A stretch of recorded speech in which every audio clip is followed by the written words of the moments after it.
Iran যুক্তরাষ্ট্রের যুদ্ধের update শুনুন। অনেক তাজা তাজা খবর আছে এবং নতুন আপডেটস আছে। সেগুলি হলো যে ইরান এবং যুক্তরাষ্ট্রের পাল্টাপাল্টি হামলায় কেউ কাউকে মূলত থামাতে পারছে না। এটি হলো রিয়ালিটি। কোনোভাবেই কাবু করতে পারছে না ইরানকে। ইরান যতটা যুক্তরাষ্ট্র ক্ষতি ক্ষতি করছে ইরানের, তার চেয়ে বেশি ক্ষতি করছে যুক্তরাষ্ট্রের বিভিন্ন ঘাঁটি, যেখানে ছোট ছোট উপসাগরীয় দেশগুলিতে রয়েছে কাতার, কুয়েত, জর্ডান, আপনার সৌদি আরব এবং বাহরাইন। এসব জায়গাতে যে যুক্তরাষ্ট্রের ঘাঁটিগুলি রয়েছে এগুলির উপরে ভয়ঙ্কর আক্রমণ চালাচ্ছে। এবং আস্তে আস্তে এখন দেখা যাচ্ছে যে এই উপসাগরীয় দেশগুলি থেকে, যেখান থেকে ইরানের উপর হামলা চালানো হচ্ছে, এসব দেশের বিভিন্ন বেসামরিক স্থাপনার উপরেও কিন্তু ইরান হামলা চালানো শুরু করছে।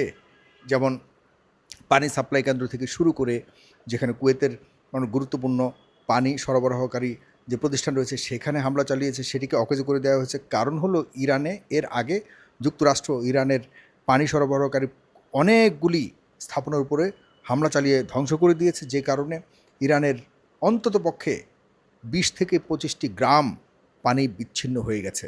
আপনারা জানেন এই খবর, সবাই গণমাধ্যমে এসছে। এরপর যুক্তরাষ্ট্র খুব কঠিনভাবে চেষ্টা চালাচ্ছে ইরানের যে হরমুজ প্রণালীকে দখলে নিতে, সেটি কোনোভাবে এখন পর্যন্ত পারেনি।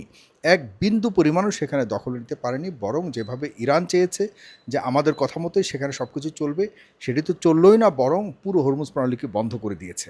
অন্যদিকে হুতি, যেই সৌদি আরবের সাথে দীর্ঘদিন যে তাদের এগ্রিমেন্ট ছিল, যুদ্ধবিরতি ছিল, সেটি ভেঙে এখন হুতি সৌদি আরবের বিভিন্ন যেখানে ঘাঁটি রয়েছে যুক্তরাষ্ট্রের, সেসব ঘাঁটিতে আবারও হামলা শুরু করে দিয়েছে।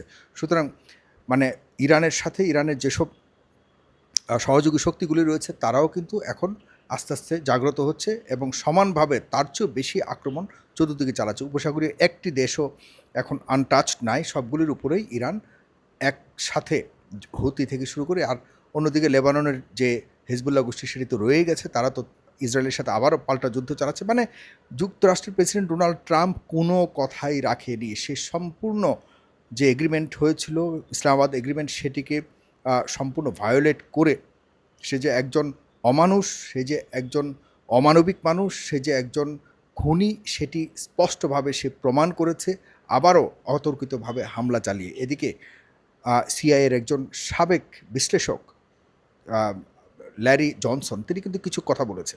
কারণ আমি এই তার কথাগুলি, বিশ্লেষণগুলি খুবই চমৎকার, খুবই বাস্তবমুখী। আমি সেগুলিকে পরে বলছি। তবে এর আগে এখন কি করছে যুক্তরাষ্ট্র, যখন দেখছে যে ইরানের সাথে কোনোভাবেই পারছে না, মানে ইরানকে পরাজিত করতে পারছে না, ইরানকে হামলা করতে পারে কিন্তু পরাজিত করবার যে লক্ষ্য তারা নিয়ে এসছে, যেটির জন্য তারা থার্ড ফেজে এখন নতুন করে যুদ্ধ চালাচ্ছে, সেই যুদ্ধের একমাত্র উদ্দেশ্য হলো হরমুজ প্রণালী দখল করা, অথবা ইরানকে সার্বিকভাবে পঙ্গু করে ইরানের উপর তাদের সম্পূর্ণ প্রভাব নিয়ন্ত্রণ করা অথবা সব প্রতিষ্ঠিত করা।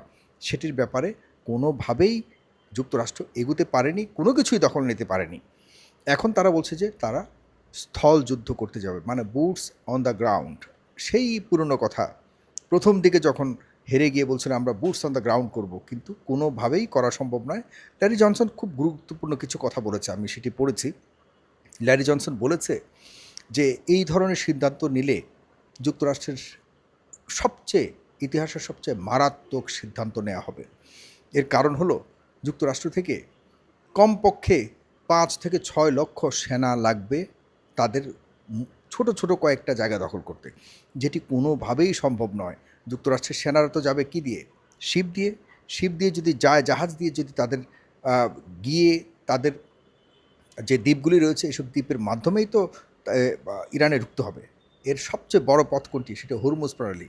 হরমুজ প্রণালীর আশপাশে দিয়ে যদি ঢুকতে যায়, তাহলে ইরান থেকে যেভাবে আক্রমণ করবে, কোনো সেনা, মানে ইরানে ঢোকা থাক দূরের কথা, তাদের জীবনও থাকবে না সেখানেই, তাদের সবার মৃতদেহ পড়ে থাকবে এবং সেই মৃতদেহ কফিনে কফিনে, হাজার হাজার কফিনে করে ফিরে যেতে হবে যুক্তরাষ্ট্রে। এই ধরনের কথা তিনি বলেছেন।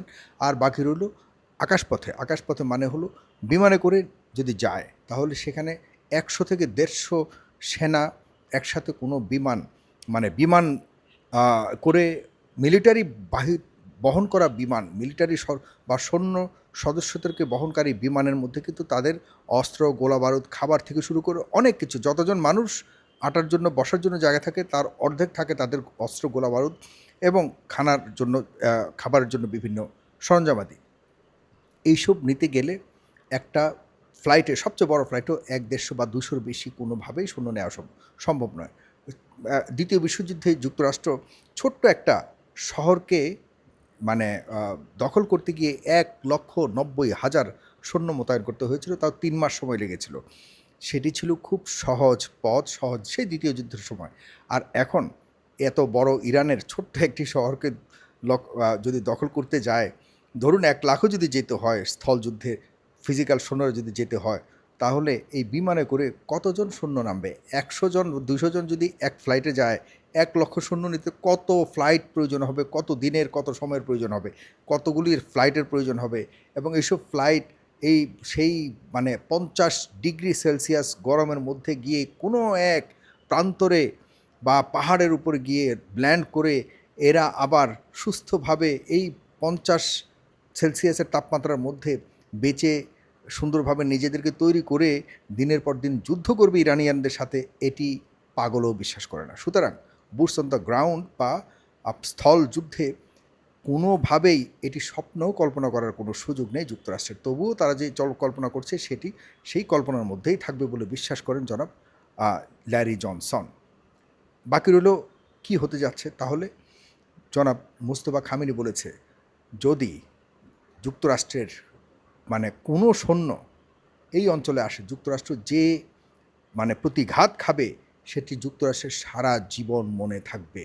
এবং ইরানের জনগণের কাছে স্পষ্টভাবে মাসুদ পেজেশকিয়ান থেকে শুরু করে সবাই বলেছে, আমরা যুদ্ধ পরবর্তীতে যে ভাগ্য আমাদের রয়েছে সেটির জন্য আমরা প্রস্তুত হয়ে গেছি, আমার দেশের মানুষ প্রস্তুত হয়ে গেছে। ইভেন তারা গতকালকে তাদের জাতির উদ্দেশ্যে বলেছে, তোমরা আপনারা প্রস্তুত হন, আমাদের খুব খারাপ সময় আসতেছে, আমাদেরকে লড়তে হবে, আমাদেরকে হয়তো যুদ্ধ পরবর্তীতে যে খুব ভয়ঙ্কর দিনগুলি আসবে সেগুলির মধ্যে আমাদেরকে বেঁচে থাকার জন্য আরেকটি লড়াই করতে হবে।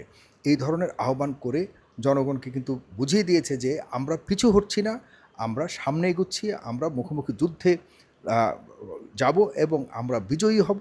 আর যাই হই, পরাজিত আর বিজয়ী হই, তবে আমরা অবশ্যই যুক্তরাষ্ট্রকে কঠিন জবাব দেব। এই ধরনের বক্তব্য আজকেও কিন্তু মোস্তফা খামেনির বিবৃতি পড়া হয়েছে জাতীয় টেলিভিশনে। সেখানে কিন্তু যুক্তরাষ্ট্রের প্রেসিডেন্ট ডোনাল্ড ট্রাম্পকে পাগল সম্বোধন করা হয়েছে এবং বদ্ধ পাগল, উন্মাদ বলেছে। এই উন্মাদের মোকাবেলা আমরা করব, আকাশপথে, স্থলপথে সবভাবে তারা প্রস্তুত রয়েছে। এদিকে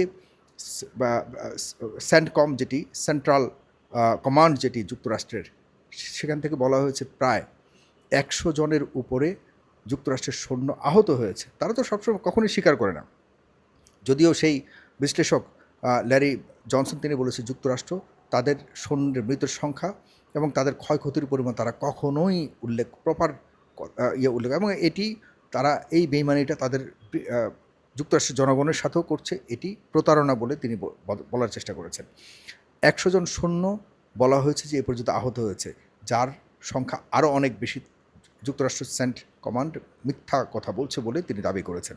সুতরাং আমরা যতটুকু বুঝতে পারছি, কোনোভাবেই ইরান থেমে নেই, ইরান পাল্টা হামলা চালাচ্ছে, প্রতিঘাত চালাচ্ছে। ইরান তাদের জীবন দিয়ে হলেও কোনোভাবে এই যুদ্ধ থেকে পিছপা হবে না। যারা মনে করছেন যে ইরান হয়তো কোনো না কোনোভাবে দুর্বল হয়ে যেতে পারে, কোনো সুযোগ নেই, কারণ ইরানের পিছিয়ে রয়েছে যুক্তরাষ্ট্রের প্রধান শত্রু যারা ইরানের মিত্র।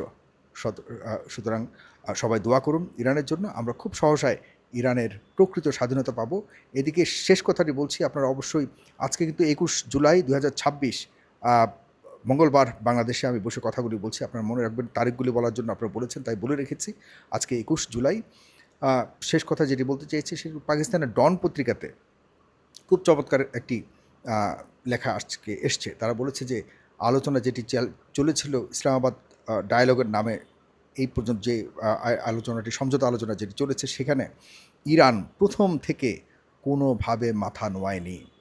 ডন পত্রিকাতে স্পষ্টভাবে বলেছে যে ইরান শুরু থেকে যেভাবে স্ট্রং ছিল তাদের দাবি দেওয়া বা অন্যান্য বিষয়ে, তারা কোনো সময় তাদের মাথা নোয়ায় এবং স্ট্রংলি তারা শেষ পর্যন্ত ছিল বলেই ভয়ে যুক্তরাষ্ট্র বা ওয়াশিংটন পিছু হটেছে। এটি হলো দ্য ডনের আজকের বিশ্লেষণ, আপনারা পড়ে দেখবেন। সুতরাং এখানেই প্রমাণিত হয় যে ইরানের যে স্টিডি, তাদের শির দ্বারা শক্ত করে তারা যে মোকাবেলা করে এসছে এবং সামনে মোকাবেলা করবে, এই থেকে ভয় পেয়েই যুক্তরাষ্ট্র পাগল হয়ে গেছে। সামনের সময় আমরা ইরানের বিজয় দেখতে পাবো নিঃসন্দেহে, ইনশাল্লাহ। ভালো থাকবেন সবাই, শেয়ার করবেন এবং আমার এই আইডিটিকে ফলো করে রাখবেন। ধন্যবাদ। আসসালামু আলাইকুম, শুভরাত্রি।